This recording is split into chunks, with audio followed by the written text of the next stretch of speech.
Okay. Thank you, Dr. Parik. So, good evening, everyone. I'll start sharing my presentation.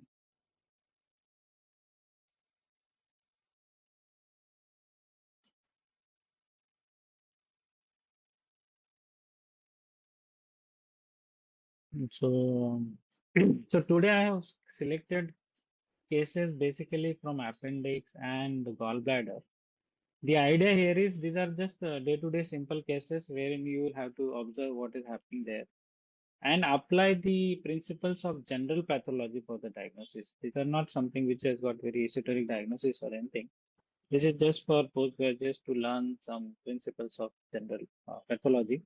So there was case one. These are all whole slide images scanned for 6 to 7 cases. So case number one was 6-year-old female with appendix, and usually, in appendix, you have some history of pain in the abdomen, right side, lower quadrant, or periumbilical. So, so this is what this case is, and I will just show the image. So who wants to take this? Anybody? Volunteer? Dr. Divya, you are first year resident. So can you want to do this? Dr. Divya? Yes, sir. Yes, Divya. Tell me. So on this low power, what you see? This is 1x. Here we can see the pictograph showing all layers of the appendix. The serosa, muscularis mucosa, and muscularis propria, submucosa, and mucosa. Okay. And we can see the lymphoid follicles Very in good. the submucosa. And Okay. yeah. So on the And low power, you told me there is a mucosa. Then you have submucosa in which there are nice follicles which are seen, right? yes, sir. Then you have submucosa which I already mentioned. Then you have muscularis propria. And outside there will be a serosa, right? Serosa. So Yes. now where you want to target your next thing, like on high power, what you want to see and where you want to go and see. Mm. We'll start with mucosa, right? Yes, sir. So let us go to the mucosa. Okay. Now what you see, anything in the mucosa, you are able to see. Now this is 4x. You are able to see Divya? Yes, sir. I can. Yes, sir. I am able to see. Sir. Yeah. Yeah. We So can see anything that. you see, anything abnormal you see in the mucosa, do you see any ulceration? Yes, sir. Mucosal ulceration is there. Where is the ulceration? You think this is an ulceration? Whatever I'm circling. Can you see my arrow? Yes, sir. I can see, sir. Okay, this is arrow. So this you think is an ulceration. But you see this surface epithelium. Can you see the surface epithelium? I'm just trying to draw, take my arrow around the surface epithelium. Can you Yes, see sir. my There the surface epithelium is intact, sir. intact? Then why you are saying it is ulcer? What is ulcer? Breach in the epithelium. Very good. There is a breach in continuity, what you say, no? We have learned this breach in continuity of the surface epithelium or the cells of the surface epithelium are shaded or necrotic and you don't see the continuity. Then you see ulcer. You don't see anything like ulcer. So this Yes. beat is not because of ulceration, Divya. This is because it is just an artifact. Something which is, while taking the section, got just misplaced into the lumen and it looks like an ulceration, but it's not an ulcer. Okay. Yes, So sir. what kind of section? Just I will ask you a very basic question, Divya. What kind of section is it? Is it a transfer section or longitudinal section? There is a transfer section. Transfer section. Very good. So why do you in appendix take transfer section as well as longitudinal sections? Have you ever thought of? Longitudinal we take from the tip to see Very good. carcinoid. Yeah. Much. So, the tip is a site, as you said very rightly. Tip is the site where you likely to see tumors like carcinoid tumors or endocrine tumors. And tip is also a site wherein, you see sometimes diverticulosis of appendix, sometimes when appendix is acutely inflamed.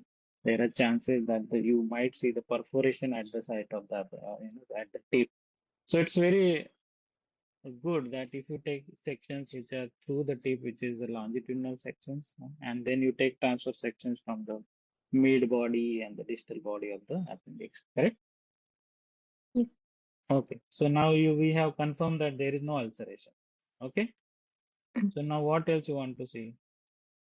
You want to see what is happening there, any infiltrate or anything in the lumen?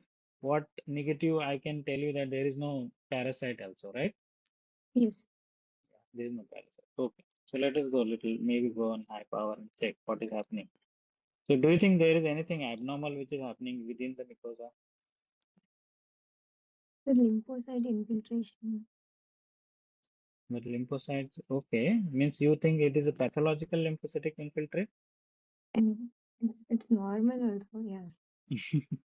So that's what I'm trying to ask you. It's why you thinking it is a pathological?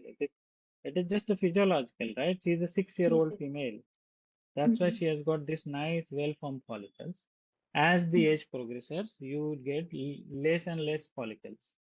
But for this stage, this is okay. I mean, she can have this many follicles and this much of infiltrate, right? Yes, sir. Anything else you want to see in this? Anything particular? See, now I told you that history could have been pain in the right lower quadrant of the abdomen or the periumbilical thing. So what were they suspecting on clinically? What was their suspicion that this child may be having? Sir, appendicitis.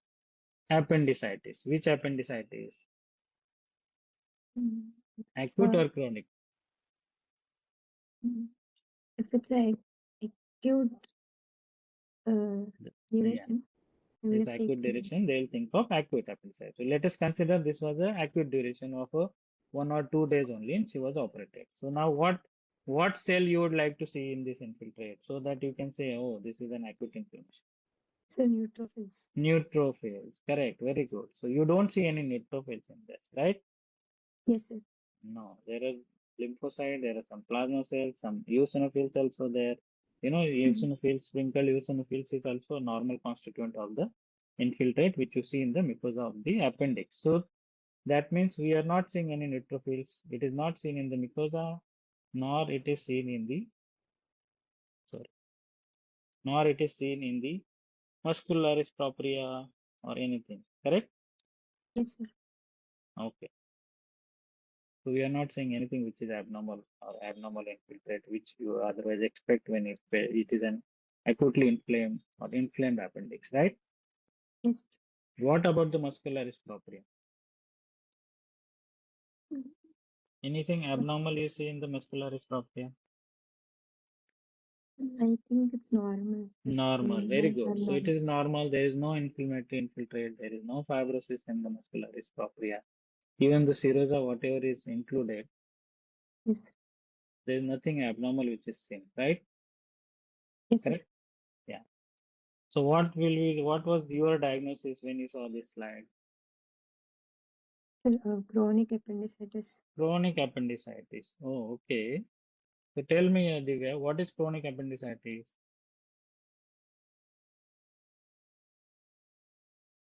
I mean, Is there any inflammation. term like that, chronic appendicitis? Is there any book of yours which says there is a term like chronic appendicitis? Anybody else want to say, Divya? You thought chronic appendicitis. So what are the features of chronicity you saw in this, which then you will say it is chronic appendicitis? You're getting my point, Divya? Yes, sir. Yes, sir. Yeah. So there has to be something which suggests that this is a chronic appendicitis. Somebody has said subacute appendicitis. So what is subacute appendicitis means what?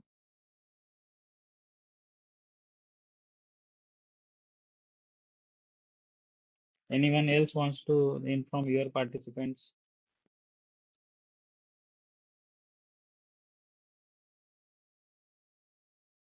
Anyone to say anything? What are the other people's diagnosis? Dr. Suman, what is your diagnosis? Mm, uh, acute and chronic appendicitis. but for acute, you need to see neutrophils, right? Neutrophils is an abnormal inflammatory cell.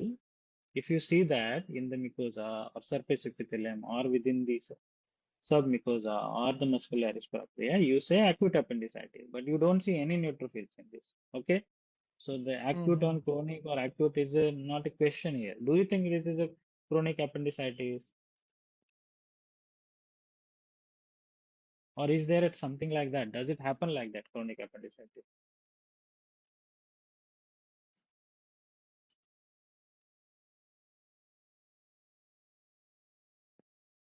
If you ask me, I don't think anything like that happens usually in the appendix or chronic appendix. Yes, somebody has in Dr. Deepa has written recurrent appendicitis. That's a good thing. Sometimes the acute appendicitis comes back again and again because patient doesn't get operated or patient is given antibiotics or anti-inflammatory drugs, and then that one subsides, then another acute incident comes.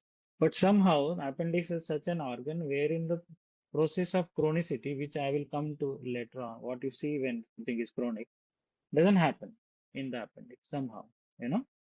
So it usually you don't get something like what you call is chronic appendicitis. Now, some people believe that there is a condition called as fibrous obliteration of appendix, which can be related to something which is a recurrent inflammation, and that causes fibrous obliteration of lumen. What happens in that condition is that the entire lumen gets obliterated. There is a loss of mucosa, submucosa, and it is replaced by fibrous tissue. Sometimes there is a proliferation of new nerves also, and maybe some inflammation, may not be some inflammation. So some people believe that fibrous obliteration can be a sequelae of repeated acute appendicitis, and it's kind of something which you may say chronic appendicitis. Now, if you look at the literature, some people have described, cases of chronic appendicitis, but that is not a pathological term they have said. It is for the clinical term they have used. That means what? There is vague pain in the abdomen, right side, lower quadrant, or which goes on for few days, then for few weeks, and then few months, and then they call it a chronic appendicitis. It's not like very severe pain which happens in acute appendicitis where they need to be operated upon immediately. But somehow patient lands or goes on for a few weeks to months, chronic, so that pain is chronic. Patient somehow manages with that pain, with the symptoms, and then they are operated. And then that clinical term they have used to call something chronic appendicitis. If you see those reports, there are in those also when they thought clinically it is chronic appendicitis, the histological features fail to show any features which of the chronicity. We say that these are the features of chronicity. Very few, you just I think maybe one or two cases out of which when they studied showed some features of chronicity. So to me, as of now, in my practice, I have never seen something which in on histologically I can say for confidently it is chronic appendicitis. Okay, okay. So this is nothing but it is just a normal appendix for this age. Okay, like a normal mucosa, submucosa, muscularis propria. So we'll think this is a normal appendix.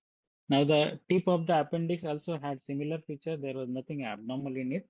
Okay. So the longitudinal section, I have just for the sake of scanning it, I have only used one section. Okay. Okay. Now we shall move to next case, right? So let us go to the next case. Next case is a 31-year female, again appendix.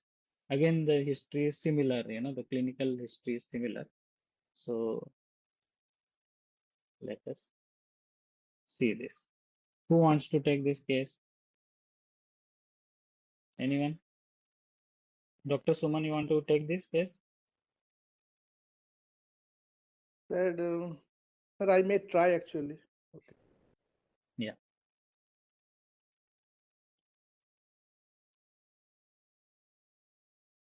Yes. So what do you see here now? This is a scanner, maybe 1x or something. What do you see? Sir, section shows histopathological features of appendix Very good. consisting of consisting of So this is a mucus layers, transverse section, right? transverse section, right? Yeah, very good. consisting of mucous membrane and submucosa, lamina propria, and muscularis mucosa. Very good. Muscularis. Very good. And sir, I feel that there is plenty of abnormal. Is there any lymphocyte infiltration Okay, so in let us muscle? go step by step. Let us not Yeah, jump yeah, on yeah. the Yeah, infiltrate, because infiltrate you need to go on the high power to see, right? yeah, yeah. Here you can only see what you will see in the low power, only architecture. What is happening to the Yeah. architecture? That means what is happening to the mucosa, what is happening submucosa, muscularis propria, serosa. Now what is happening to this mucosa here? Can you see what is happening here? What is happening? Do you see the surface epithelium here? Continuity on this side Yes, where I'm yes, sir. Yes, pointing sir. out the arrow. You Continuing, find sir. there is a loss of continuity right here. There is this side Yes, it is there, but here it is a loss, right? Here it is yes, loss. Now sir. what is you see? There is something within the lumen which is there, right? Yeah. You see this lumen in the lumen. It looks like something is like an there is an ulceration of the mucosa with something which has had exudate is which is formed, like a ulcer slop is formed there. Okay, correct? Yes, sir. Yes, So sir. you want to go and see what is there in this lumen and on high power. Can you see now? Can you see that what is there in the lumen, this infiltrate? Can you make out? Yes, sir. Yeah. So what are these cells predominantly? What are these cells? These are all neutrophils. In other words, what you Neutrophils. call them? Yeah, yeah. Polymorphonuclear leukocytes. Okay. Polyphonic. So Yes, sir. this ulcer slump or exudate because of the surface ulceration, what is seen is all of acute inflammatory cells, right? Acute inflammatory. Yes, sir. So it is an exudate which has come. Okay. Okay. Now what else you want to see? You want to go somewhere and again check what is infiltrate which is happening, right? Now let us take this area.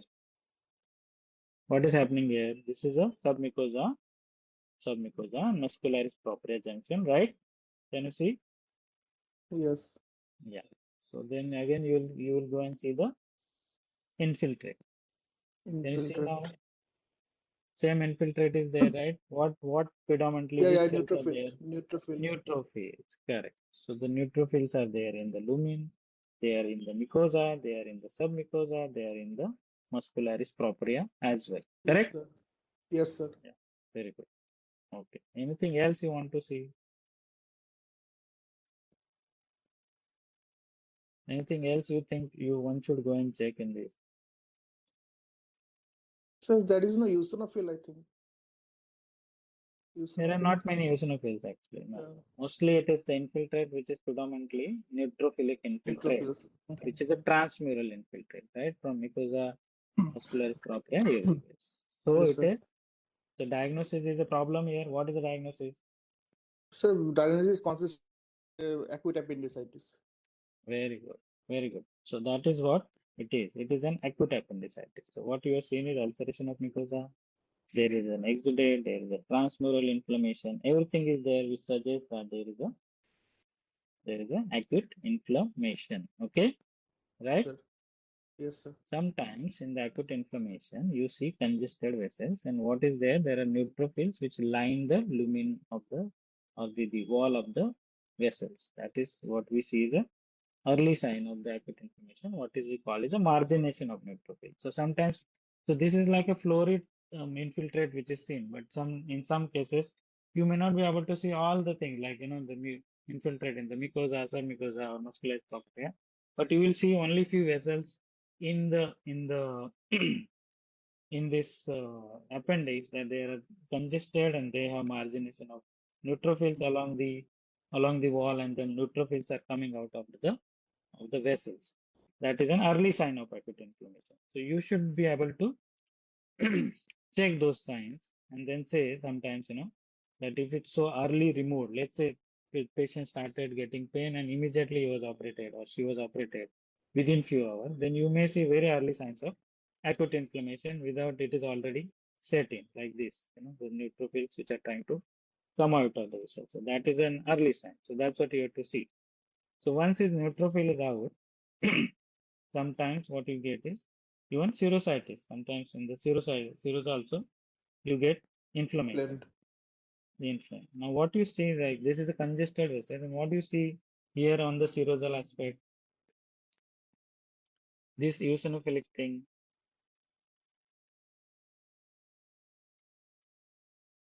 So what you get even in acute inflammation is sometimes you get fibrinous exudate. Okay, this is a fibrin which has leaked from the vessels and which has come into the serosa. So what is you get? What is we call is a fibrinous exudate. So this is also a sign of a inflammation or acute inflammation which is going on. Okay, the congested vessels are there. All these are the signs of acute inflammation, right? Yes, sir. Yeah. So there is no problem about saying that this is an acute inflammation, right? And Yes. this is a acute appendicitis. Appendicitis. In some areas, these are all transfer sections. So some areas it is very pronounced. In some areas it is less pronounced. That's why you take multiple different sections and check whether you can make out the inflammatory infiltrate somewhere or any other abnormality which you want to see along with that. Okay? Yes, sir. Okay. So now I want to ask you something.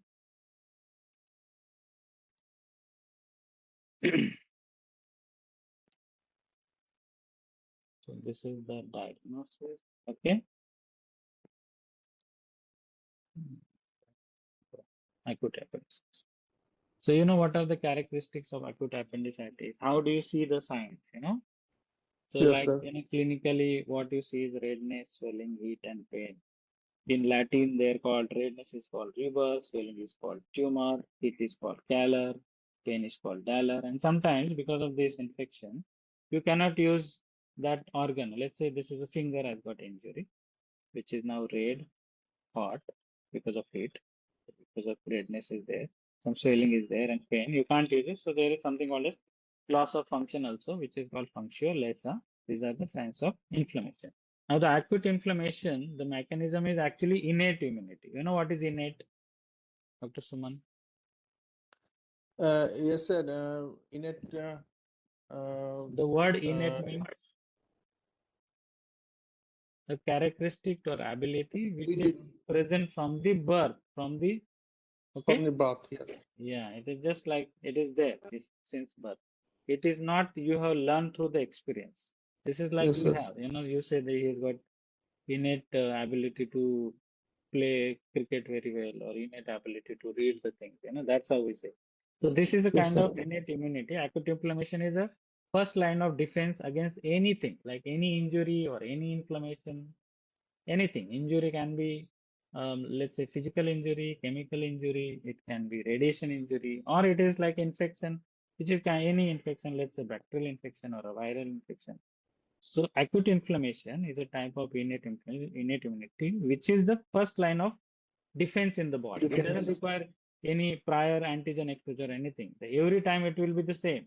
It doesn't have any memory also, So every time when that inflammation or infection occurs or the injury occurs, the response will be same again and again, as opposed to what is called as adaptive immunity. We will come to it later, which is seen in chronic inflammation. Now, the acute inflammation is an initial rapid response which occurs within few minutes to few hours, and then it can last for few days. And what are the main cells of this inflammation? We saw it just now. What are Yes, the sir. main cells? Neutrophil. What are those? Neutrophils, or we also call them polymorphonuclear glucose. Correct. Okay. So then there are these clinical signs of inflammation which are there. As I said, redness and warmth is related to vasodilatation because there is a vasodilation at the site of the injury. Then that's why the more blood flow will come. That's why you will see it is more red, Redness. that redness, and it will again become, it will show some heat also. So the warmth will be there, right? Yes. And because now vessels are dilated, they have now more permeability. There is a fibrin which has come outside. There is some exudate which has come outside.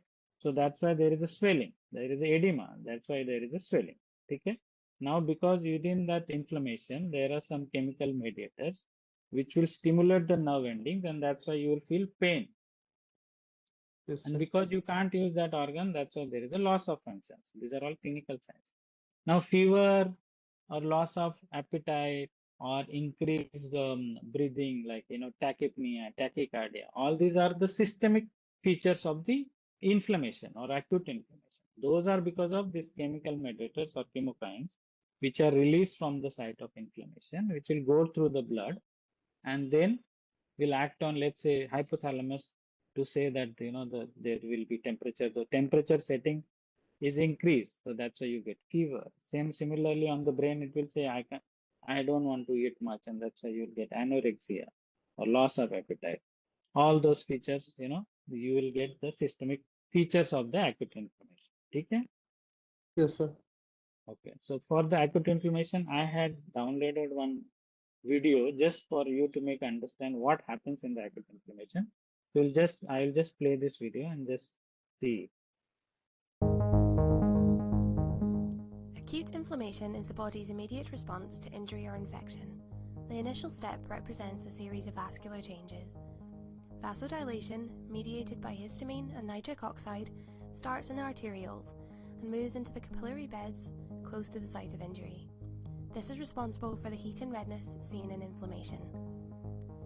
Vasodilation causes the flow of blood to slow down and allows large white blood cells, or leukocytes, to move towards the walls of the vessel in a process called margination.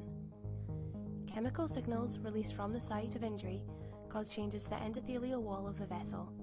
The endothelial cells contract, allowing fluid into the surrounding tissues through the gaps in the cells, and resulting in one of the clinical signs of inflammation, swelling, or oedema. The endothelial cells are also stimulated to start expressing selectin and ICAM proteins on their surface. Selectins bind to glycoproteins on the surface of cells, and ICAM proteins bind to integrin, protein expressed on the surface of leukocytes. These allow the leukocytes to bind to the walls of the vessel. This binding is weak, and the connections between the leukocytes and vessel walls frequently break and reform. This results in leukocytes slowly rolling along the vessel walls. Chemokines will bind with the leukocyte to activate it, which induces a change in the structure of integrin.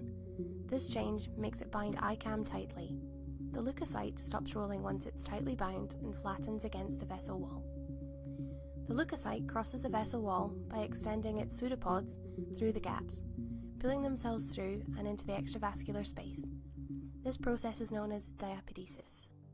Once in the extravascular space, the leukocyte begins to migrate to the site of injury by following a chemical gradient. A common signaling chemical is C5a of the complement system. Concentrations of C5a are highest where the tissue is injured. This process of following increasing chemical concentrations to the injury is called chemotaxis. Once the leukocyte arrives at the site of injury, it goes into action to clear and prevent infection by releasing cytokines or phagocytosing material. Neutrophils, the main leukocyte present in acute inflammation, primarily acts through phagocytosis. These vascular and cellular changes combine to result in the clinical signs of inflammation.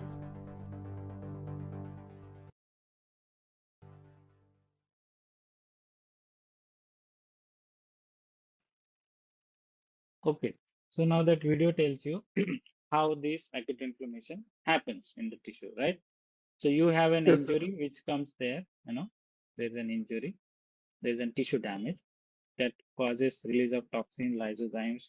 There are already in the tissue, there are cells called as mast cells are there. There are some macrophages, tissue macrophages are also there. Now what happens that these mast cells will release something called as histamine, and then histamine then acts on the vessel to cause a vasodilatation. So these vessels become dilated. So the first process is vasodilatation. So there are two things which happen, actually vascular phase of the acute inflammation and cellular phase. So in the vascular phase, first thing is a vasodilatation which happens. Once that vasodilation happens, there will be more blood flow. That's why you feel heat or redness in the site. Okay. Once that happens, then this macrophage also release something called as interleukins or tissue necrosis factor. That also then causes recruitment of the neutrophils towards the site of the inflammation or the infection.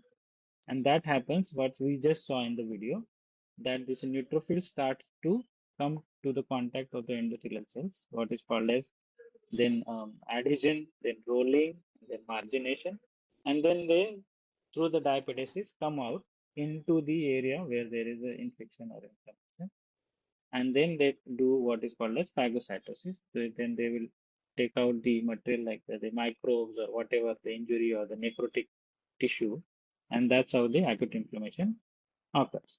Now, during that process also, there are some things like fibrin in the there where the site of the inflammation can also then cause something called as the proliferation of fibroblasts. Now, those fibroblasts then will come at the site of inflammation, and they will start the process of healing by producing the collagen, and that's why the repair which occurs. So that's how it works. So basically, key steps in acute inflammation are two things, as I mentioned: vascular and cellular response. The first part is it has to be recognized by the body that there is an inflammatory agent is there. Then you have leukocyte and protein recruitment, which happens, which we've seen through the video. Then leukocyte activation happens, and they cause this phagocytosis. And once that is successful, you have a control or a termination of the acute inflammation. That's what happens, right? So once it is done, there can be 2-3 outcomes of the acute inflammation. One is resolution. That means you completely come to the back to the normal. So normal tissue function which happen. There is nothing. There is no sequelae which are there. But if sometimes if the injury is so large, like it's too much of the injury, then the outcome can be fibrosis or scarring within the tissue. And sometimes the inflammation doesn't get clear. There is recurrent bouts of acute inflammation. Then it turns into what is called as chronic inflammation, because the inflammatory agent still persists. This innate immunity or this acute inflammation has not been able to clear that inflammatory agent. That's why the chronic inflammation remains. This is what I was trying to tell you. What happens is, like, the vessels are dilated and you have margination of neutrophils along the vessel wall, and then those neutrophils start to come out of the vessel. So you can actually see the diapedesis through the vessel. This can be an early sign of the acute inflammation, and that you should be able to see in the vessel, in the tissue. Similarly, it is another area which you see the margination of leukocytes, and leukocytes are then coming out of the vessel diapedesis and going into the surrounding tissue at the site of the injury. Okay, now let us go to third case.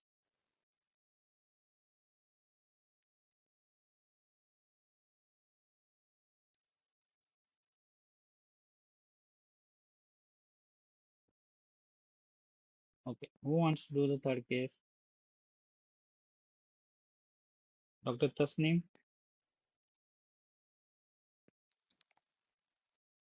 Yes, sir. Yeah, okay, come on. Let us go. This is the cross section of appendix, Very and good. here the lining is epithelial lining is lost, and the lumen is dilated. And Very good. Lumen is filled by something. Yes, correct. At the low power, you can only say something. That's correct. Very good. And the lining is epithelial lining is lost, and Yes. submucosal lining is present, which is identified by fat cells and some blood vessels. Okay. And mucosal So lining. this is you are talking about submucosa is there. Yes, sir.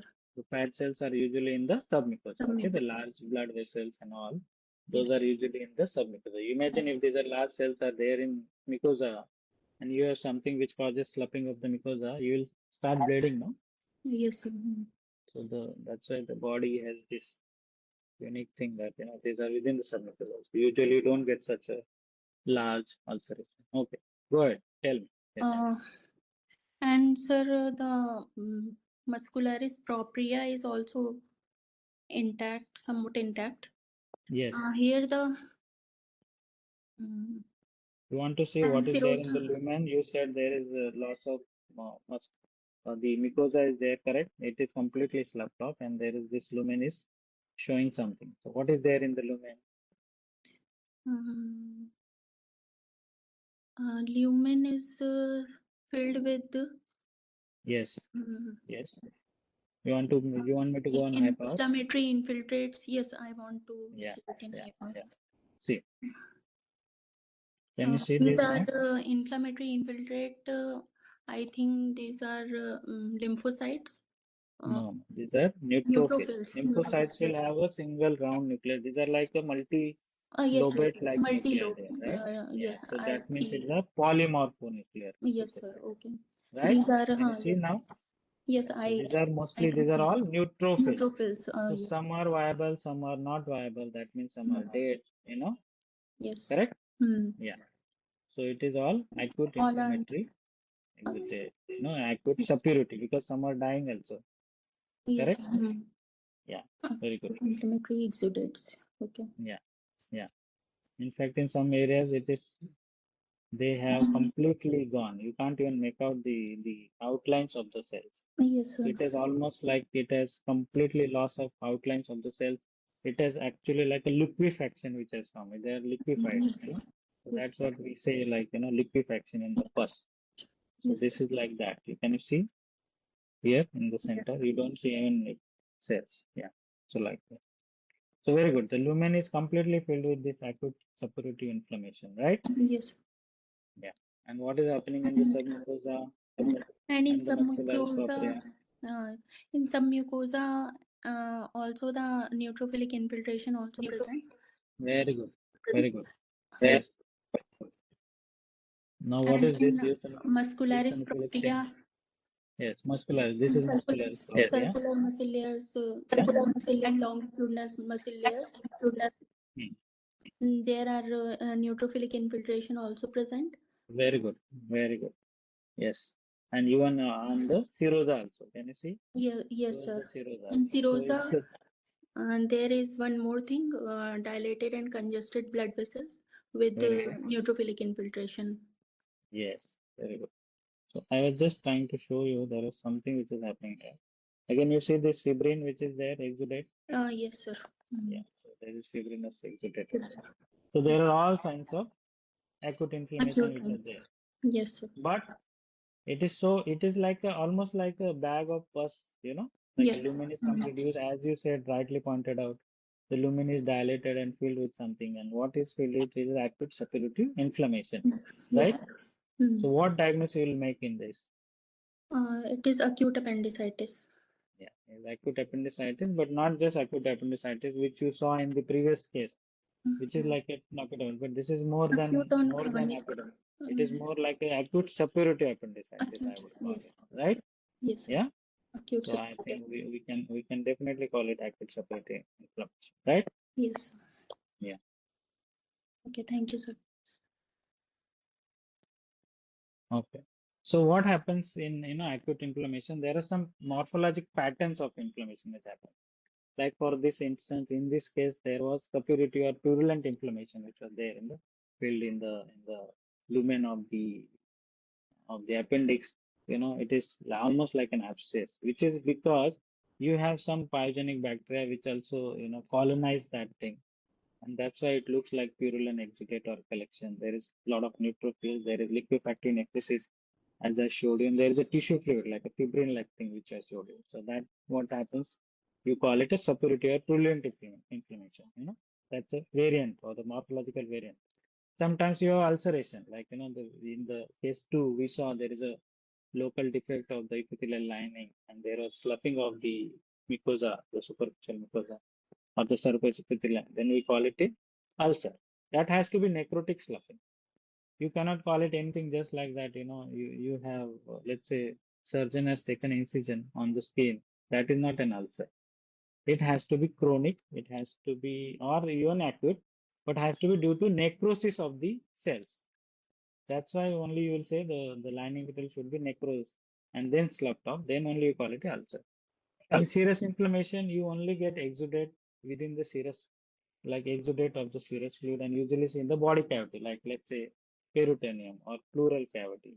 And it is a serous inflammation in which you see very few cells, you see very less protein. So that's why you call it a serous inflammation, a serous exudate or the serous transudate, which pleural cavity or peritoneal cavity. And as opposed to that, fibrinous inflammation is when you have fibrin deposits in extravascular spaces, like let's say in sometimes meningitis and pericarditis, sometimes pleuritis or peritonitis. And in this case, what you saw, like it is within the wall of the appendix as well as on the serosa.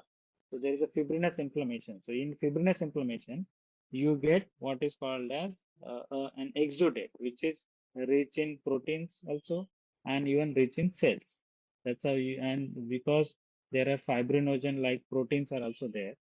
That's why it starts to look like there is a small clot like thing which is firing, or the network of the fibrin is there. That's why you say it is a fibrinous inflammation. Okay. Now these are the outcomes of the acute inflammation. I already mentioned, but I'll just reiterate again that what happens like acute inflammation, either it can be complete resolution, that means there will be very limited tissue damage. The cells at the sites are regenerated, and the agent which has caused this inflammation has been removed.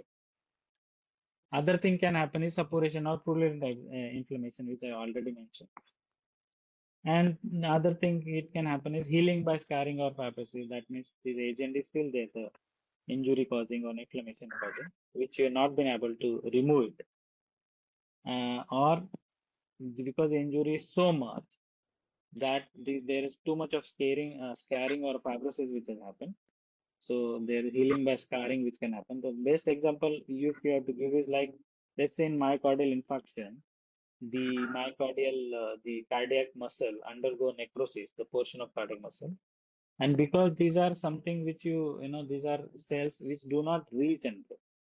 There are cells like we have cells called labile cells which can regenerate. There are cells which are called stable cells, which are usually in a stable like a G0 phase of the cell cycle. But once they are stimulated, they can regenerate.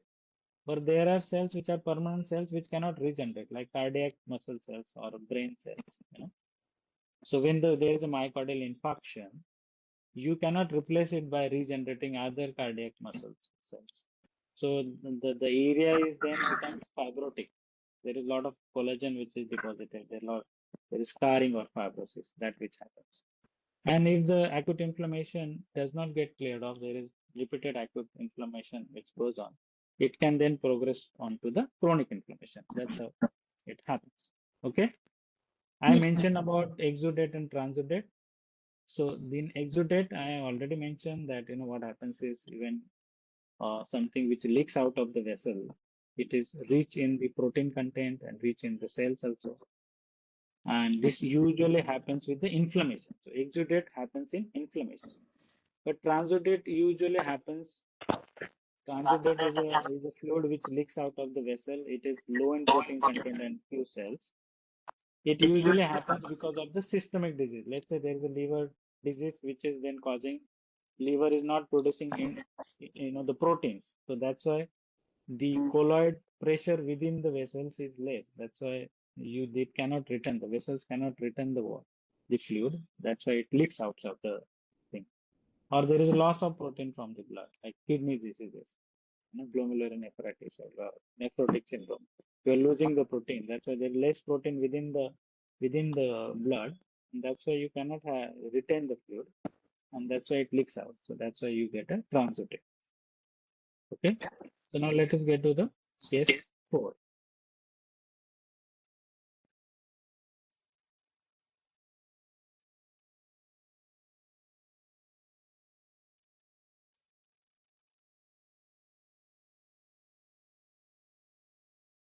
Okay.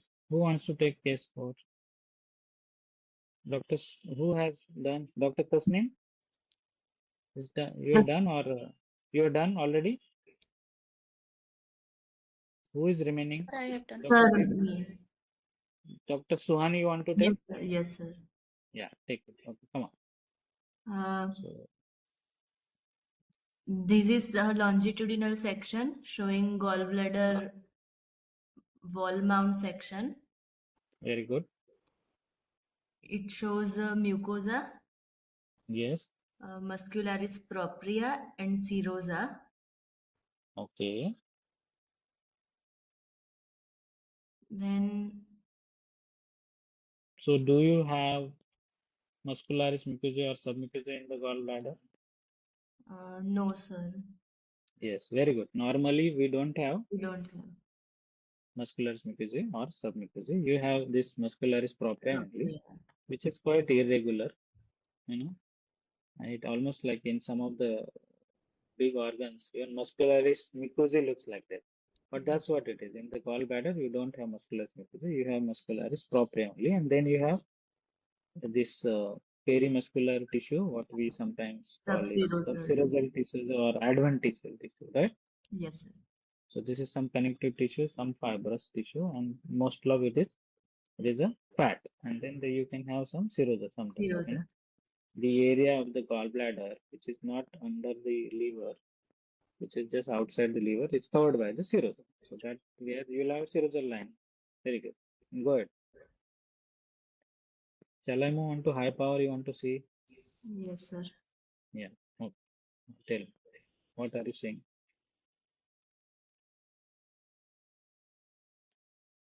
Anything abnormal you had seen in this case, when you were screening the cases? Sir, I have seen cholesterolosis at Okay, one okay, we'll place. go to that. Okay, we'll go to that. But this mucosa is, at least in this part, does it look normal or abnormal to you? This is normal mucosa, Normal right? mucosa, yes. It is like a single layer of columnar Columnar epithelium with cells. nuclei which are based, towards the base, towards the basement membrane. It's just very normal looking mucosa. Is like it is given into the folds like like this with some glandular structure with some vague papilla like. Okay, so it looks very normal, right? Normal And mucosa. somewhere these mucosal glands dip into the muscularis Muscularis propria. propria. Yes. So what we call it? Rokitansky-Yaskov sinus. Very good. So that is a normal thing. It's not an abnormal or pathological condition. It's just a normal thing, right? Yes, sir. Now you mentioned about something like what you said, Cholesterolosis. Okay, so what is Yes. cholesterolosis? Can you tell, Yes, what sir. is It is cholesterolosis? cholesterol filled in the macrophages. Yeah, so you have a xanthoid or a foamy macrophages, Foamy macrophage. which are there, which can be there in lamina propria, right?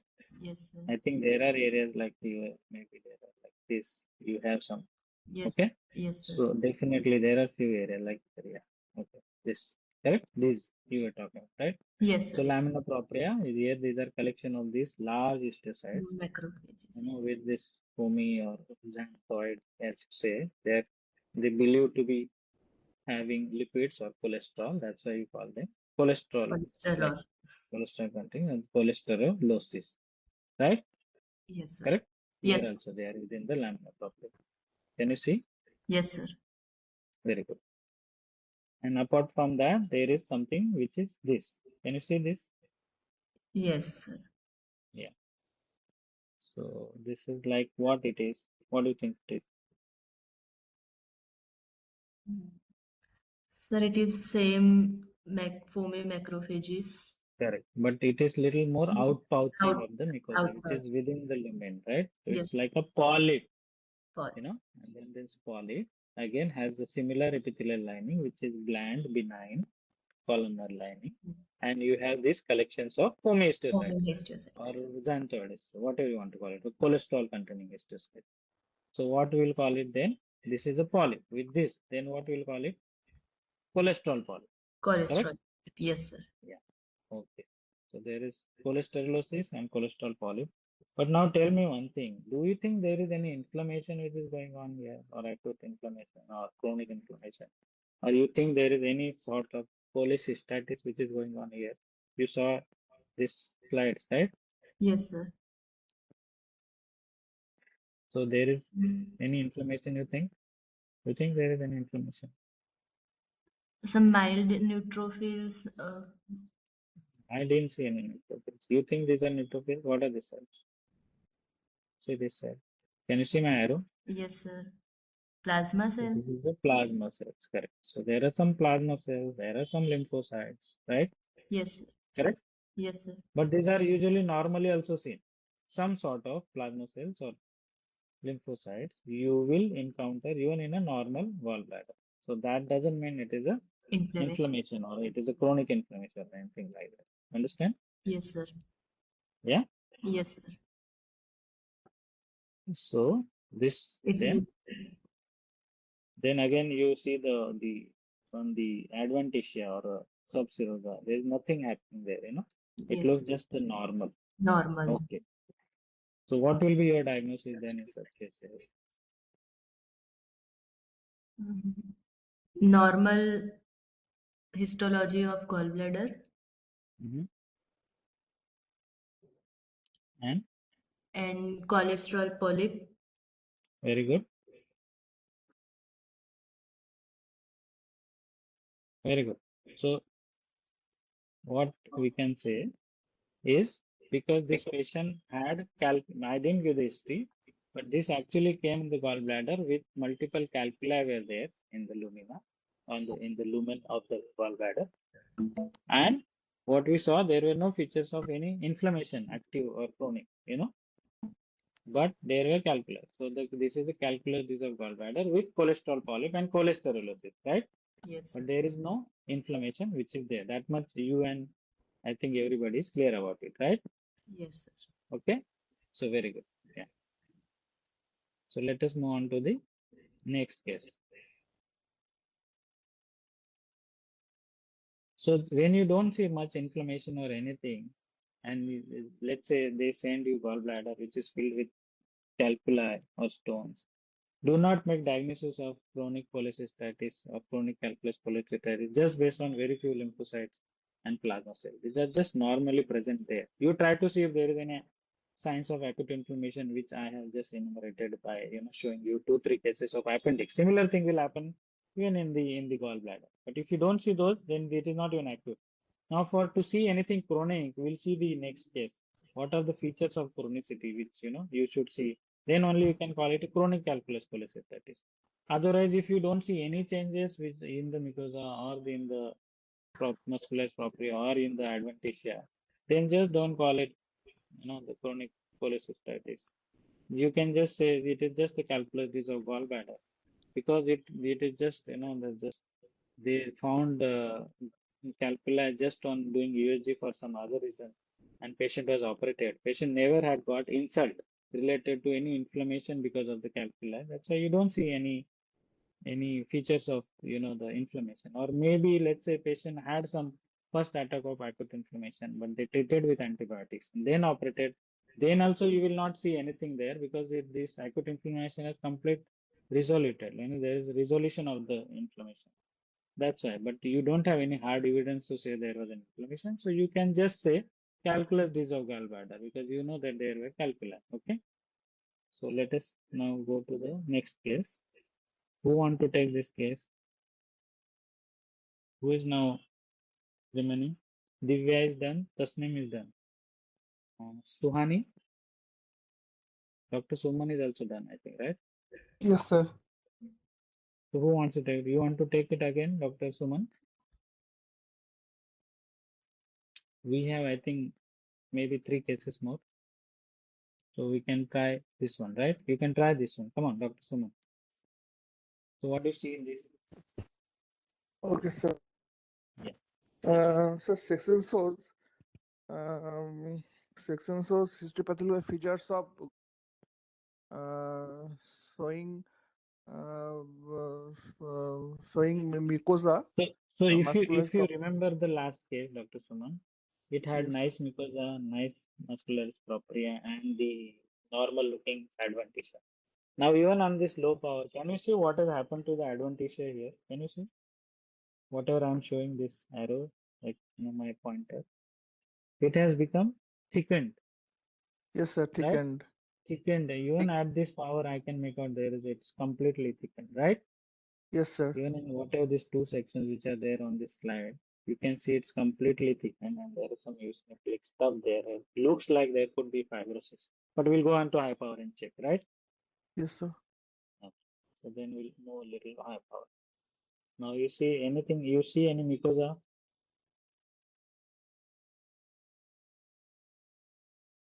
Do you see mucosa?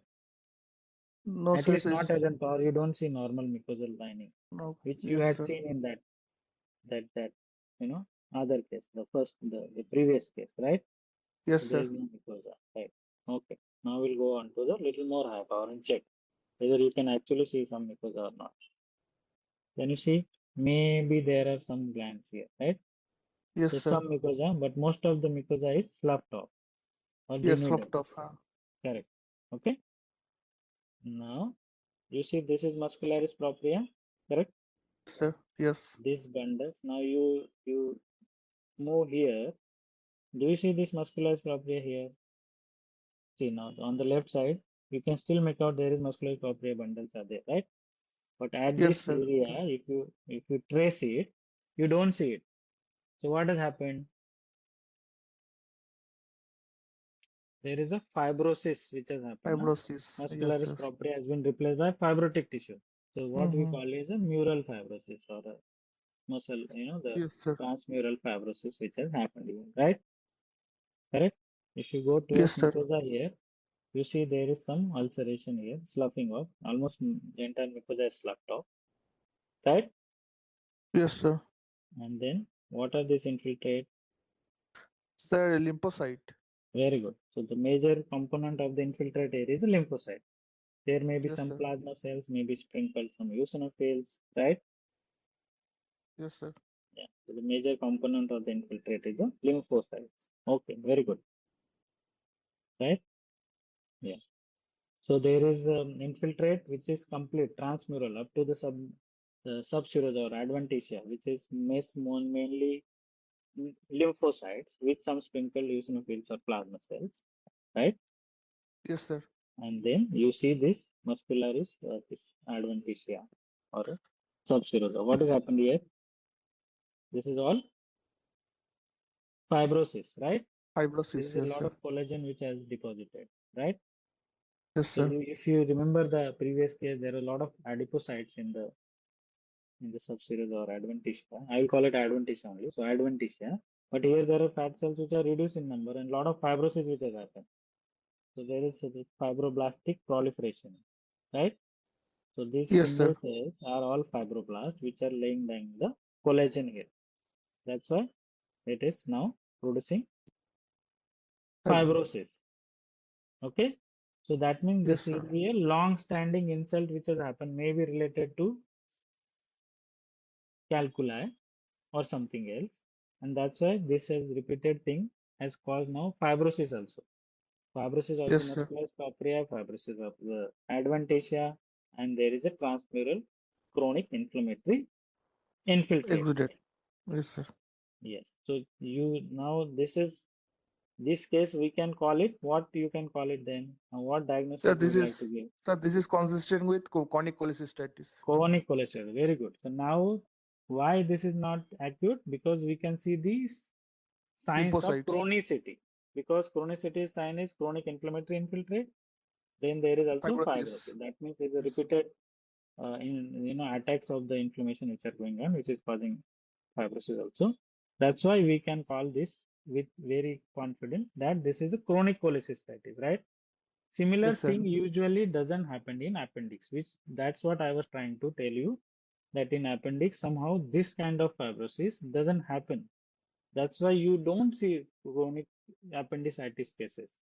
Okay? So many times we just make diagnosis of chronic appendicitis when you see some inflammation here and there, and very few lymphocytes are also there or see plasma cells, and you just make the diagnosis of chronic appendicitis. But for to call anything which is chronic, you need to have the features of chronicity, which are seen in this case very nicely. Correct? Yes, sir. So in the gallbladder, somehow we can make that diagnosis with confidence, right? That this is a chronic cholecystitis, right? Yes, sir. Yeah, very good. So this is now I just want to ask you this. Can you see these lines? Can you see these lines? I'm just Yes, sir. pressing them with my. What are these lines?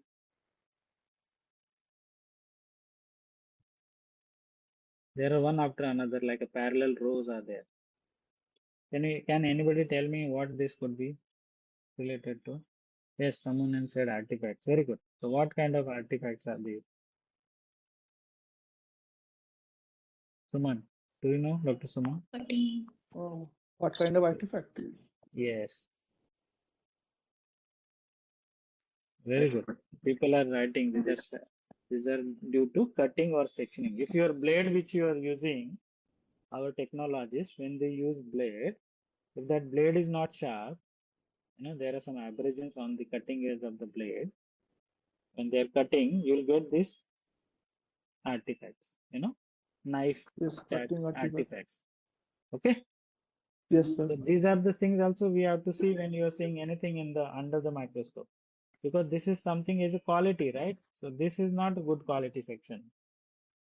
So you'll go back to the technologist and tell them, see, there are a lot of knife marks which are coming on the sections. You need to change your knife. Or if they are not using the disposable knife, then they have to sharpen the knives. Correct? Nowadays, everybody uses disposable knives, so they can, change the knife, change the blade. So these are Yes, the sir. things also when you are looking under the microscope, you have to check the quality of the sections also, so that we get a good quality section. Okay? Yes, sir. Yeah, very good. So this is a case of Chronic cholecystitis. chronic cholecystitis. Okay. So this is what I was talking to you. Like acute inflammation can be because of many things. Let's say allergy, chemical irritants, infection, trauma, burns, laceration, pulmonary. But chronic inflammation we see in these conditions, like cardiovascular disease, atherosclerosis is a chronic inflammation. Some neurological disease, those are also chronic inflammation. Autoimmune disease like rheumatoid arthritis, SLE, all those. Cancer is also is a type of chronic inflammation only. There are nowadays we are talking about too much about these the milieu of the cancer. Like there are lymphocytes. Let's say in the breast cancer, we say there are lymphocytes which are there. Then you have to quantify like that. So there are evidence that persistent chronic inflammation can lead to the cancer also. Then I have already mentioned SLE is a type of chronic inflammation, and so on and so forth. So there are different types of things. Now, if there is an injury, there is an acute inflammation. If it gets resolved, then there is a healing. But this acute inflammation persists, which is then causes fibrosis.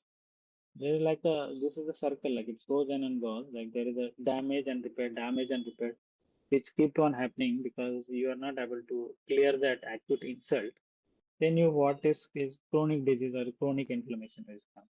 And chronic inflammation can be seen, like when do you say something is chronic, then you see the scarring or fibrosis, or sometimes very peculiarly in some diseases like a granuloma formation. Like the most good example of the granuloma formation is like mycobacterial infection, right?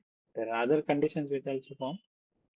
So if you have to tell characteristics of the chronic inflammation, is that chronic inflammation is related to adaptive immunity as opposed to the acute inflammation, which was innate immunity, which is first line of defense. Chronic inflammation is the second line of defense. Okay. It has got memory, like the acute inflammation doesn't have memory. Every time the inflammation comes, it will behave same. But in adaptive immunity, you have a memory, like the antigen has already been there, so you have developed some antibodies, and then those antibodies become more specific, and then they attack next time with a more capacity. Okay. And it doesn't happen within few hours or few days. It is actually happens over the few weeks and months. So it is a longer lasting immunity. Okay. And as I already mentioned, that what are the causes of the chronic inflammation is a persistent infection. Sometimes it is immune mediated, like in autoimmune diseases. Sometimes it is persistent exposure to injurious agents, like if you have to give an example, like silicosis in lung or atherosclerosis in the vessel. And what are the main cells in it, which we just saw, that main cells are usually lymphocytes, can be accompanied by plasma cells and macrophages. And the main effect of the chronic inflammation is actually more tissue destruction. There is cellular infiltrate you see, and also it is accompanied by like a sometimes vascular vessel proliferation, and there is a connective tissue deposition, nothing but there is a scarring or fibrosis. That means there is a collagen or connective tissue deposition. Okay. So what are the morphological variants? Like we saw one variant, like there is was infiltration by mononuclear cells like macrophages, lymphocyte, plasma cells. There was tissue destruction, and there was granulation tissue and fibrosis. Like in this case which we just saw, there was fibrosis, there was infiltrator, right? But sometimes there is a response which happens is a formation of granulomas, you know. So in granulomas is a what happens, like there is a distinct pattern wherein you cannot remove that offending agent. It can be infectious agent or non-infectious agent. You have not been able to eradicate that. That's why there is activation of T lymphocytes and macrophages. And then you get those kind of granulomas, like you get in tubercular granulomas or a sarcoidal granuloma or a foreign body type granulomas. That's what issue. And when we say anything granuloma, when you have collection of like activated histiocytes, like epithelial histiocytes, and they can have a collar of mononuclear cells like lymphocyte, plasma cells around it, and may be accompanied by giant cells. Okay. So let us take now the case number 6. It's a quite easy case, I would say. And history is also like she is a 61-year-old female, gallbladder and known diabetic. Okay, so who wants to take this case? Chalo, quickly. Anybody? Divya, Suhani, Tasneem, anybody wants to take?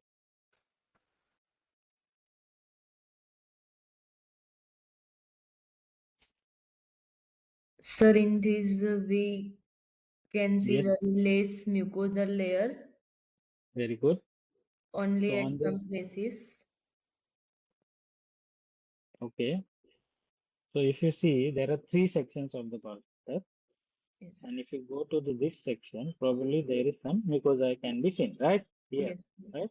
Yes, Yeah, sir. very good. So you are very right. You are correctly told, Sony, that there are very few areas wherein you can still see intact mucosa. Intact mucosa. Very good. But if you see the other sections, you don't see any normal mucosa here, right? Yes, sir. It's sludge Very off. It's a sloughed off. Very good. Okay. What else you are saying?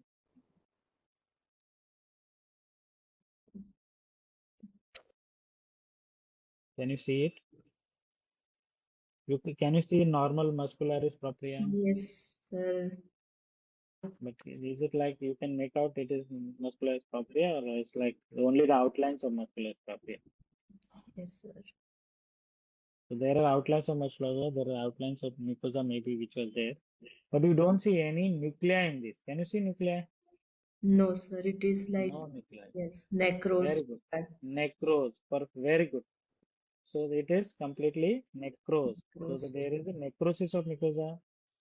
There is a necrosis of the muscularis propria. Correct? Correct. And it is Yes. all up to the serosa. Right? Yes, sir. So it is the majority of the gallbladder wall is completely Necrose. necrotic. Very good. Correct. Correct. And what is happening here? So there is an infiltrate, right? Inflammation. Yeah. So there is this blue stuff. There is an infiltrate. You see there are. If you see here, there are these vessels which are completely blocked, right? Yes, sir. You see some bluish material there. Okay. So vessels are blocked. There is necrosis of the wall. Everything is there. There is a lot of towards the serosal side or the adventitial side. What you see? There is this acute Inflammation. inflammatory Plenty of exudate or neutrophils. acute inflammatory. Plenty of neutrophils along with fibrin and all, right? Yes, sir. So there has been something which is like acute inflammation is also there, but the most of the wall is necrotic. Correct? Yes, sir. Yeah, very good. And these vessels again you can see they're like Block. blocked vessels. There are things which are now because of that. There is a necrosis is there because there's no supply which is happening to the wall. Correct? because Yes, vessels sir. are thrombosed. Thrombus. That's why it has caused the necrosis, right? Necrosis. Yes, sir. Yeah. And then you see the other things like fibrinous exudate also, I put inflammation also, so everything is there. So then the diagnosis is simple, right? So what is your diagnosis? So maybe gangrenous cholecystitis. Very good, excellent. So this is the gangrenous cholecystitis because gangrene is also type of necrosis only, right? Process. Yes, sir. Yeah, very good. Now you see here, these are in the lower area, these are all neutrophils, right? Yes, sir. Can you see these are neutrophils? But here, can you make out there are any neutrophils? It's only bluish thing which is there, right? Yes, sir. So that means these neutrophils are completely gone now. Even the outlines are not seen. So it's almost like here it has liquefied. So it is like an abscess which is liquefaction which has happened. It is a kind of liquefactive necrosis here. Necrosis. Okay, Yes. correct? Sir. Yes, sir. Here, if you see, as I showed you the other areas, like you can still see the outlines of the muscularis propria, Propria. right? Yes, So you sir. can still make out the cellular integrity or the cellular details without viable nuclei or viable cells. So this is necrosis is called what kind of necrosis? Then it is a coagulative necrosis, right? Yes, sir. Right. Very good. So in this case, you can see most of the areas are showing coagulative necrosis, but because there are some neutrophils which are completely decreted, there are some areas which are in fact showing something like a liquefactive necrosis. Liquefactive necrosis. Very good. Okay. So gangrene is a type of a necrosis, which is related to the ischemia. Okay, loss of blood to the area. Correct. Yes, sir. So very good. So you got the diagnosis. Perfect. This is an acute gangrenous Cholecystitis. cholecystitis, right? And why it is called? Because patient was a known diabetic. Known Right? diabetic.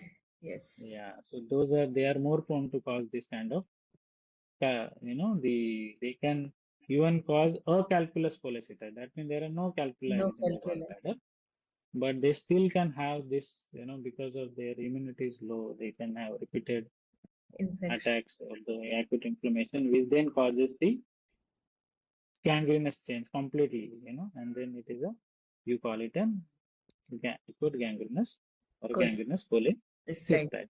So very good. So you know what are the types of necrosis, right? Yes, sir. So I just told you that something which looks like coagulative necrosis, which I just showed you an example of, right? So it is a type of necrosis which is characterized by denaturation of proteins in the cells, but it still maintains the structure, like I showed you, right? The Yes. structure was maintained, like that muscularis propria. You can see that the Outline. structure of the muscularis propria outlines, but it is necrotic. That's why it is coagulative necrosis. Okay. So what happens is there is a denaturation of the proteins in the cells as well as the enzymes. So those enzymes also cannot work to cause the liquefaction. As opposed to liquefactive necrosis, there is a necrosis similarly like coagulative necrosis, but here the cellular enzymes somehow escape through the cell wall and they cause the proteolysis, or they cause the lysis of the cells. That's why you call it a liquefactive necrosis. The best example is like a pus or an abscess. It's an example of the liquefaction. Correct? Yes, sir. Now, infarction, we say, is also a type of necrosis only, which is because of the loss of Blood oxygen or blood supply, right? So it is a zone of dead cells which is caused by hypoxemia. Now, infarction is a type of coagulative necrosis only. But in some condition, it is very important, very pertinent that you should be able to say this is an infarction necrosis and not a proper tumor necrosis or a coagulative necrosis, right? So I will give an example. Let's say there is something like an uterus. In a uterus, there is a smooth muscle tumor, which is showing you the let's say a smooth muscle tumor showing a nuclear atypia, right? Mitotic activity. And then if you see necrosis, you will call it a leiomyosarcoma. Now that your diagnosis hinges on whether there is actually proper tumor type coagulative necrosis, tumor coagulative necrosis, or it is related to an infarction. Because if it is infarction necrosis, you do not label it as a tumor necrosis and then call it a leiomyosarcoma. So that is also important. So there is a way of finding out whether it's infarction versus true coagulopathy. Infarction necrosis, usually what you see is there is a response outside the area of the necrosis. That response could be inflammatory response, like you have collections of homeostasis, or you can have over the period you will have a fibrosis like that. And within the infarction area, you can see the vessels which are blocked. So that's how usually you can make out this is an infarction necrosis. Okay. Then there are other type of necrosis like fat necrosis, wherein there are fat cells which are now necrosed. That could be again release of the enzymes which then cause this fatty tissue to background, which we call this fatty necrosis. Caseous necrosis is also one type, but this is more you have to understand. Caseous necrosis is nothing but is either a coagulative necrosis or liquefactive necrosis. But we call it caseous because it is actually a gross thing. On the gross, those things look like yellowish cheesy like material. That's why we say caseous. Caseous is what comes from casein, which is there in the milk or in the cheese. Okay, that's why we call it a caseous necrosis. Okay. Now this was a what type of gangrene it was, Suhani? This gallbladder gangrene. So Is it a dry gangrene or a wet gangrene? wet gangrene. Very good. Very good. So it is a wet gangrene. So we will just see a few differences between what is dry gangrene, wet gangrene, and sometimes very rarely you can have a gas gangrene also. In a dry gangrene usually occurs commonly in the limbs. Like let's say a patient is a diabetic and you get the gangrene within the within the foot. Okay. So that usually you commonly see in limbs. Mechanism is usually related to arterial occlusion. And in the macroscopy, like on the gross, you will see organ which is dry, shrunken, and black. And usually there is no putrefaction or there is no bacterial overgrowth or there is no lysis of this organ which happens because there is very limited blood supply. That's why there is no putrefaction usually happens. And there is very good line of demarcation between healthy and the gangrenous part. That's you see something if you have seen any diabetic gangrenous foot, then you will see that there is a nice line. And bacteria usually do not survive because there is not much oxygen because there is not much of blood supply, So the bacteria usually do not survive there. And they usually have very little septicemia, and you can get away with a good prognosis if you timely remove that area. As opposed to that, wet gangrene commonly occurs in bowel, and like a hollow organ where there is supply which is both arterial as well as venous. But in wet gangrene, the mechanism is not because of occlusion of artery, it is because of occlusion of the vein. So there is the venous, you are cutting off the veins, they are not carrying away the blood. That's why there is a back pressure, and then that back pressure then causes the arterial blood not coming to that part. That's why you start to get the wet gangrene. Okay. On gross, what will you see like those parts? You will see like those part are moist, soft, swollen, and rotten and dark. They smell also a lot of. If you got any intestinal gangrene, if you say the moment you open it, it smells horribly. Even in the gallbladder, sometimes they smell horrible. And you have a lot of putrefaction, which is due to congestion of the organ and blood. There is no clear-cut line of demarcation between normal and abnormal or the gangrenous part.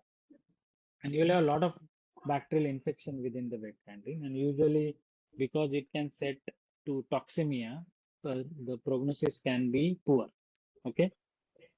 As the gas gangrene is a very rare condition, but it usually happens in limbs and is related to bacteria like Clostridium. They produce the gas within that the gangrenous area. And on gross, you can see organs are red, cold, pale, and numb or swelled up. And there is sometimes you see if you press it, you can hear some crepitus also. And they can cause a lot of bacteria. There is a lot of bacterial infection or infiltration by gas within the tissue because these bacteria are producing the gas. Again, there is no clear-cut line of demarcation between normal and the gangrenous tissue. It has got, it is related to bacteria. That's why bacteria are there. And it has usually very poor prognosis because it can spread to the surrounding areas very quickly if not treated immediately. Okay. So now we'll come to the last case. This is all we saw the 3 cases of appendix, 3 cases of gallbladder, which are related to what is acute inflammation, what are the phases of acute inflammation, what are the sequelae of the acute inflammation, and what are the this thing. And in chronic inflammation, we saw how you can detect something is chronic inflammation. What do you see under the microscope? Like what are the the microscopic features you have to see, and then when it becomes gangrenous, what are the things you need to see when something is gangrenous. Now this is not gallbladder or appendix. I have just taken one section from mastectomy specimen. So let us see this case. Any volunteer for this case amongst our participants? Anybody?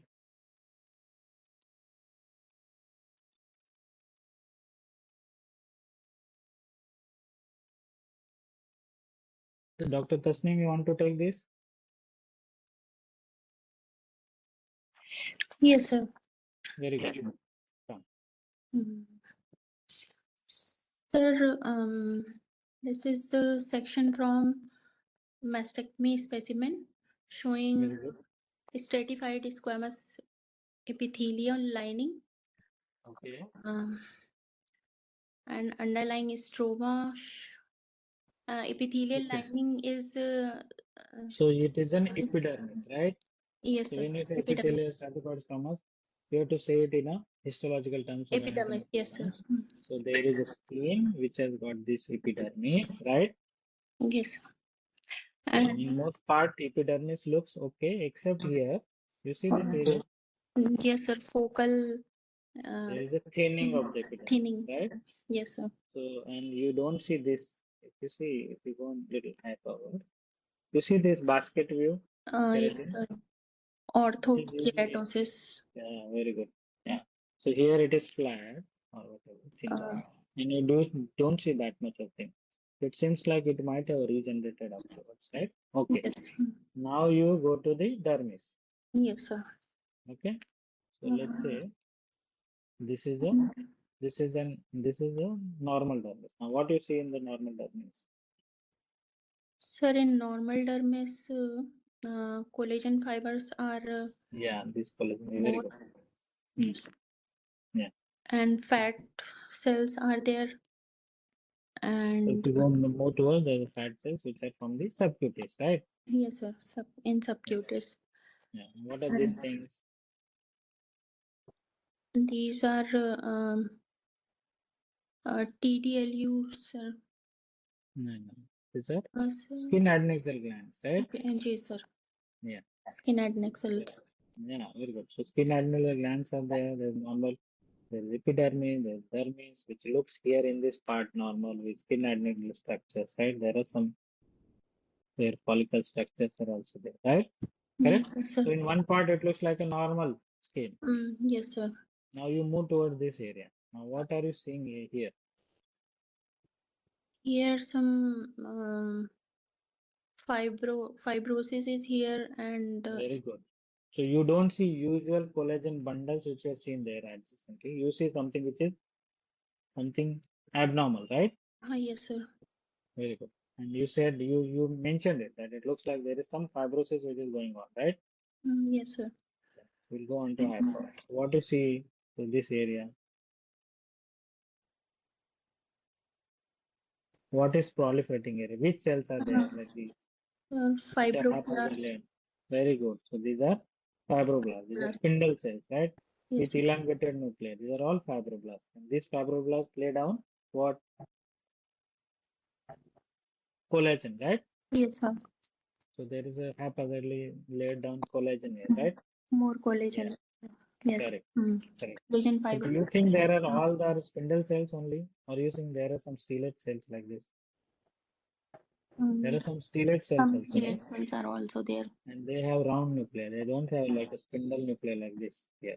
Correct? So Yes. these are myofibroblasts. Yes, So sir. some of them, few of them are myofibroblasts. Most of them are fibroblasts, right? Yes. Correct. Very good. So you see that you can actually, if you go in low power, I don't know this, if you see this area is abnormal. There's abnormal fibrosis which is going on here, right? And Yes, just sir. above it, the epidermis is also flat and thickened out, thinned out, right? Yes, sir. Okay. Now, if you go a little lower, what you see here? So here, some giant cells Very good. are So seen. there are giant cells. Very good. So they are like these collections of giant cells, Yes, sir. almost forming something like what you will call it, Granuloma. granuloma. Excellent. Very good. So, Yes. so what kind of giant cells are these? Langerhans giant cells, You sure peripheral. these are Langerhans cells? Yes, sir. Or these are like you see the nuclear cord haphazardly arranged, right? Some are haphazardly arranged and some Yeah. are peripherally arranged. Maybe there are some peripherally arranged, maybe you may want to call this, but most of them have haphazardly arranged, right? Yes, sir. And you see within this gland, the giant cell, there is something like this. You see this material? Can you see this material? Okay, I'll show you much better. See this material? Um, Can you make out? uh, So there is some foreign body type material yes, there, sir. right? Yeah, Foreign very body good. type. Yes, There sir. are foreign body type giant cell, there's foreign body type material. And if you, under the microscope, if you are saying, if you put under the polarized light, this material is going to become a refractor, So what is that material now? Can you take a guess? Somebody has already said in the chat and that Mandeep is right. I mean, but you want to take a guess what it could be? Yes, someone else has also. It's a suture material. What is it? Suture material. Suture material. Okay. So Yes. there is a foreign body type granuloma. Two suture material is there. Yes, sir. So now what we have seen there is some fibrosis is there. Okay, haphazard, laying down of collagen with fibroblastic and myofibroblastic proliferation. And then there are these granulomas, which has got this giant cells. Most of them are foreign body type giant cells. And within that, there is some foreign body, which is a suture material. Okay, so now you can tell me what must have happened here. Can you guess the clinical scenario? What must have happened here? What is this section of? From Chronic inflammation due to No, suture. okay, this is a chronic process, I agree. But what could have led to this kind of things which you are seeing in the histology now? Can you guess? People are already typing correctly in the chat box. I don't think you are able to see probably. So this is a skin scar, related to previous surgical intervention. So now this is a mastectomy specimen, right? So probably somebody has already done some incisional biopsy or some lumpectomy, Yes. and that this is the skin scar which is there from the previous surgery, Yes. which is now forming this fibrosis with this fibroblastic proliferation. So this is nothing but this is a skin scar. Along with that, we are in fact seeing the suture granulomas also. So these are foreign body type granulomas to suture material. Also, we call it a suture granulomas, right? Yes, sir. But there is something else also happening here. If you had noticed it below that, because this is scar. Below, if you go into this adipose tissue now, okay, circuit. What are you seeing here again? Can you see here again? Those are those giant cells. Can you see? Yes, sir. Yes, sir. Again, there are Giant cells. giant cells. So there are again some suture material or the foreign body type granulomas are there, right? You see this? Okay. And if you move towards this is one lobule of the adipose tissue, right? Like this is normal lobule, correct? Here this is normal. Yes, sir. Can you see? But if you see here, now what is happening here? If you see here, these adipocytes look quite normal and they are almost same size. What has happened here? Here, variable size. Adipocytes has variable size. They have decreased in size and numbers. And what has happened? You don't see any nuclei in this. Yes, So sir. they are necrotic adipocytes, right? Yes. Correct. And what is see? There is an inflammatory response around it. Can you see? So There are macrophages or histocytes. Yes, What sir. are macrophages? What are macrophages? Macrophages are activated mast No, monocytes, monocytes. activated So monocytes. when you have monocytes inside within the blood, we call it monocyte. When it comes in the tissue, it's activated. We call it macrophage or histocytes, right? Yes. So these are all histocytes or macrophages which are there. So there is a necrotic fat cells or adipocytes around which there is this inflammatory response, which is also showing macrophages and some lymphocytes and some plasma cells. So what is this condition here? What has happened? Like, see this, there are some crystal-like things are also there. It's like almost like they're forming now. Saponification is happening, and in Yes. a pancreatitis, if you see, there is sometimes you saponification also happens. That is also happening here. What is this entire thing which is happening now? This is Chronic fat necrosis. Okay, this is again related to that fat previous surgery. So there is fat necrosis also happening. So what are the things we have seen in this case? There is one is scar formation, which is like a repair and regeneration which has happened, right? Yes. Epidermis has repaired, the regeneration happened, and this also the wound has healed with forming the scar. There are Yeah. suture granuloma as well as there is a fat necrosis, right? Yes, So sir. this is just to show you how the repair and regeneration happens in the body sometimes. It can happen with the different organs, it will have a different nature, but this is how it usually happens in the skin. Okay. Yes, sir. Yeah. So if you have to enumerate what it is happening, that there is a skin car with foreign body type, giant cell granulomas to suture material, and there is fat necrosis. And all this is related to previous surgical intervention. Okay. Yes, sir. Very good. So what happens in repair generation is usually, let's say there is some trauma to the skin. In this case, this was a surgical wound. That means surgeon has incised there. So what must have happened? The first thing which happens is what is called as hemostasis. And what happens that within that incision or the wound, you get blood. So red blood cells accumulate there. They come with platelets and clots, and then it starts to form a clot, right?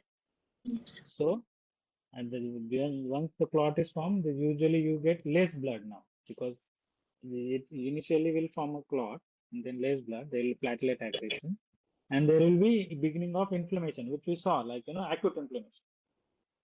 So within few hours, 6 hours to 24 hours, what will happen? Will the neutrophils will come in there? So all neutrophils have come there, right?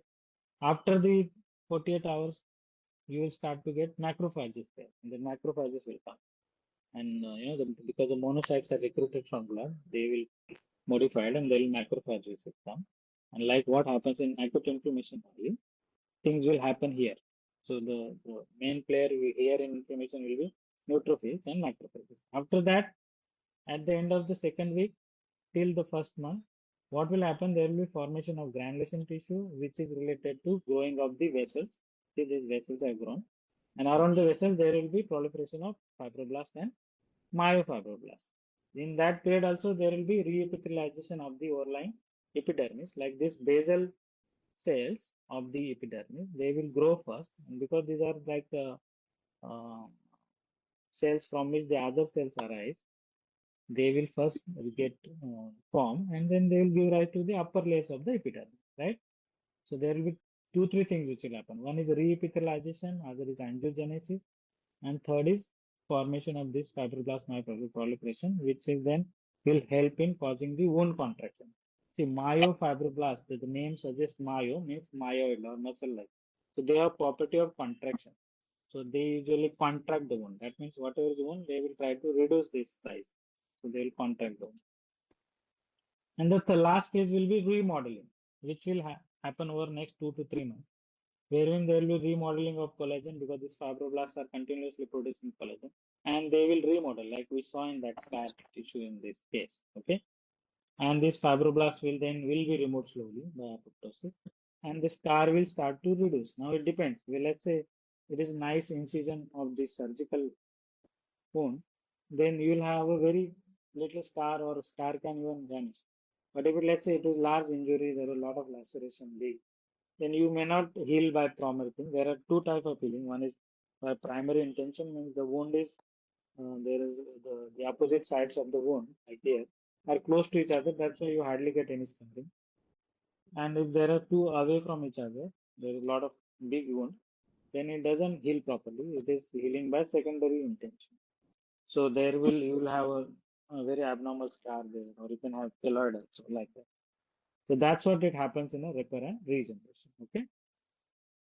Now I just told you that one of the sequences of the chronic inflammation is like granuloma formation. So just for your knowledge, granulomas can be forming infection or autoimmune. How they form usually is what happens that the body is not able to clear that triggering insult. Let's say it could be foreign body, or it could be a microbe, like let's say tubercular bacilli, which has not been able to degrade. So this antigen presenting cells will then activate what is called as CD4 positive Th1 lymphocytes. And those Th1 lymphocytes then secrete what is called as interferon gamma, and they will activate macrophages. Now these macrophages, once activated, they become epithelioid.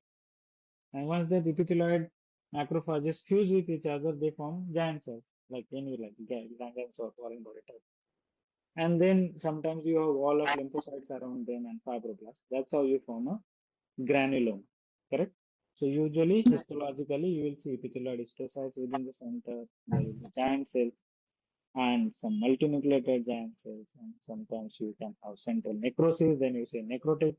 If you don't say necrosis, you say non-necrotic. That way you can have some differentials also, because the necrotics are usually related to infection, like mycobacterial infection or fungal infection. Non-necrotic are usually in, let's say, sarcoidosis or Crohn's disease or some other conditions as well.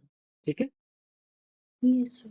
So types of granulomas you can read. There are non-caseating, caseating, foreign body type, human granuloma, dust granuloma, stellate granuloma.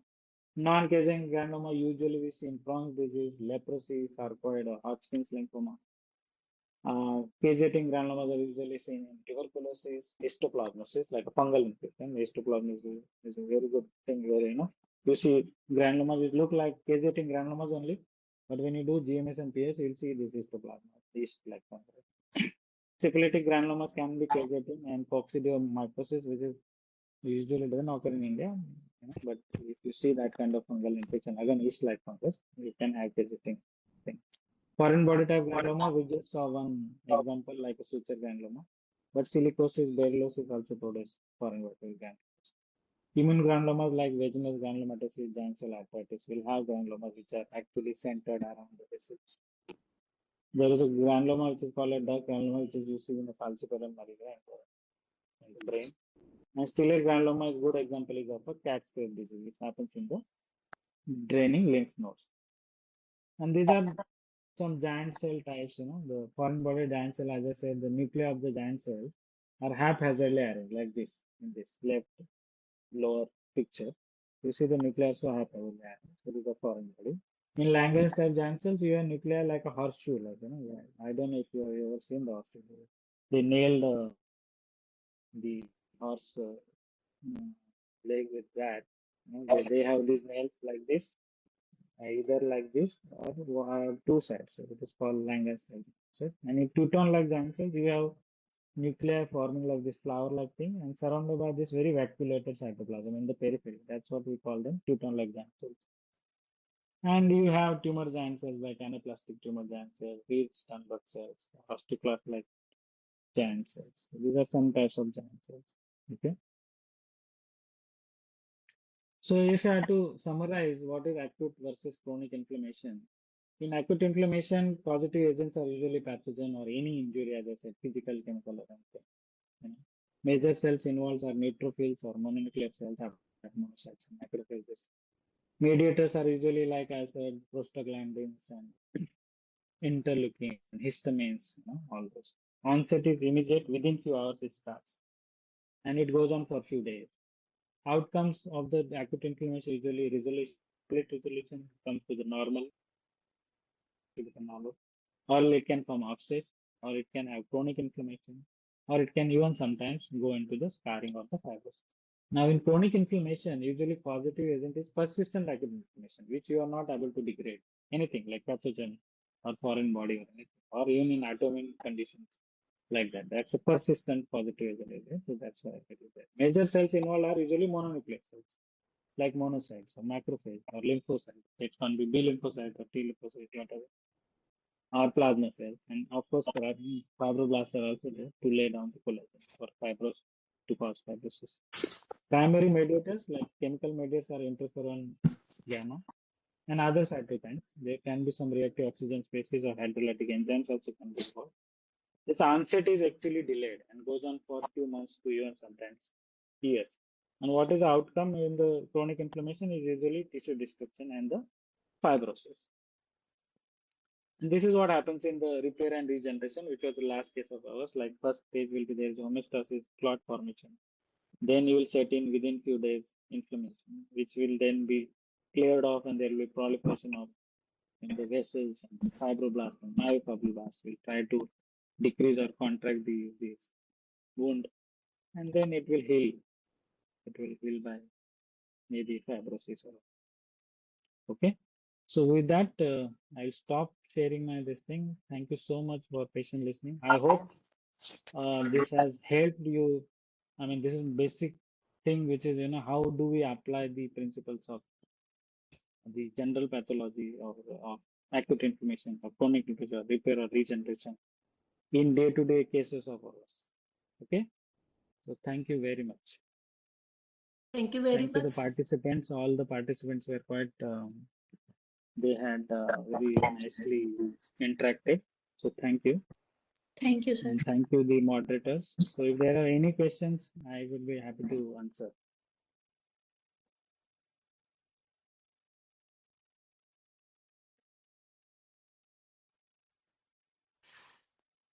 Sir, there is no question. Okay. If In you the think chat. there is any pertinent ones, then I can take. Any Okay. participants? Okay. Any questions? But sir, what are the histological clues for the acute appendicitis? Okay, so acute appendicitis, there are 2-3 things one should say. One is what is happening to the mucosa, whether it is intact or it is ulcerated. Is there anything in the lumen? Sometimes what happens, you only see acute inflammatory exudate in the lumen and you don't see actual signs of the inflammation, like let's say inflammatory infiltrate, which is composed of neutrophils, or there is any fibrinous exudate or serositis. Because probably patient was treated with antibiotics and now operated. So what has happened, like something which has already exuded, which has come into the lumen, you will see only that. In some things, sometimes you see only few vessels which are dilated, congested, and you see margination of neutrophils, and their neutrophils are trying to just come out. That is also one sign. When you don't see the usual, very exuberant signs of the acute inflammation. Otherwise, exuberant sign of inflammation are like transmural inflammation, the ulceration of the overlying mucosa, there is serositis and fibrinous exudate, everything that can be, it's easy to diagnose. But when there are very few neutrophils, these are the way to see where there is a margination of neutrophils in the vessels, or there is some slough which is there in the lumina, or there is some fibrinous exudate, you can still make out. That's the way I think we can say it is an acute appendicitis. They also understand, you have to understand that if they had given antibiotics and operated, they also understand that we may not be able to see all the features of the acute inflammation. So sometimes you may see some other cells, like more of a eosinophils which have come in, and very little or sprinkling of neutrophils. In such situation, one may say that this is like something like a subacute appendicitis, although the term is controversial, but you can still call that.